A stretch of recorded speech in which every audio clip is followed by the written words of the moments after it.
자유한국당으로 당명을 바꾼 새누리당이 범보수 결집을 목표로 재탄생의 움직임을 보이고 있습니다.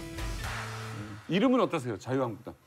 저는 뭐 그 전에 뭐 보수의 힘, 행복한국당 이런 이름들에 비하면은 낫다고 생각합니다. 아니 보수의 힘이란 정당명이 맞습니까? 저는 근데 그걸 뭐 인사가 이제 강력히 추천을 했다고 하는데 정말 한국 정당명예부터 이야기하면은 특히 정당은 이념과 가치 철학을 알 수 있는 이름이 나와야 돼요. 지금 새누리당도 엉터리 이름인데 사실.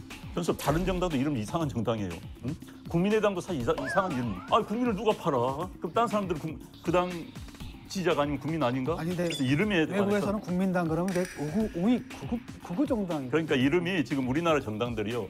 순 한국 이름으로 시작된 게 사실은 저기 한나라당 때문에 시작된 거예요. 그 전에는 되게 이제 뭐 민자당 하면은 민주자유당 철학이 들었습니다. 근데 이제 그 당시에 조순의 민주당이 이해창의 그 신한국당과 합치면서 조순의 제안에 의해서 우리나라 이름 처음으로 순 한국말에 한나라당이라는 게 처음으로 생겼어요, 사실. 이제 그 이후로 이상하게 우리나라 정당 이름들 갑자기 열린우리당, 새누리당만 바뀌기 시작한 겁니다. 국민의힘. 뭐 열린우리당도 이상한 이름이에요, 사실은.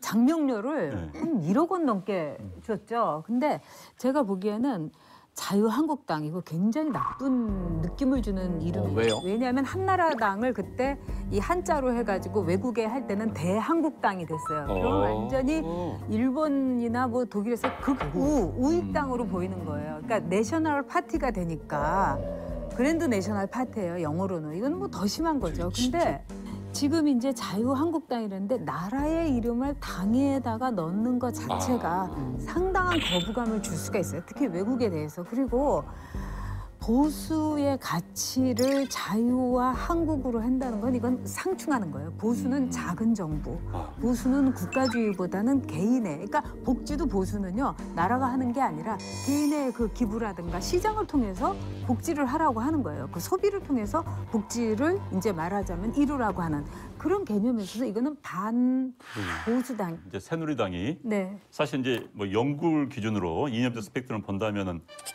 노동당, 자유당, 보수당이 있어요. 그렇다면은 현재 이제 자유한국당으로 바뀌었으면 자유자 들었으면 자유당, 리버럴리스트 당이 돼야 되는 겁니다. 그러면 중도로 와야 되는 거예요. 이념대로는. 과연 이제 새로운 당을 만들기 때문에 그런 정체성도 그렇게 갈지는 굉장히 의문입니다. 그런데 이제 재밌는 게 우리나라 정당, 전 세계에서 정당 이름 이상한 데는요. 동부유럽에 깔려 있습니다.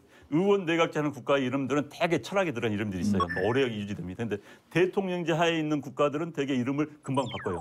대통령 바뀔 때마다 자기들 정당을 만드니까. 그래서 제가 한번 알아봤어요. 정당 이름 이런 당명도 있습니다. 폴란드에 이런 당명이 있어요. 대화를 위한 구상. 멋있네요. 이런 이름도 있고 법과 정의당. 그다음에 멋있네. 불가리아 같으면 불가리아 부흥 대안. 개혁 블록. 근데 이제 아무튼 이름들이 근데 우리나라가 지금 대부분 동부유럽 따라가는 것 같아. 정당 이름 보면요. 우리 종근당 이런 거 하나 있으면 좋을 텐데. 좋은데. 그런가?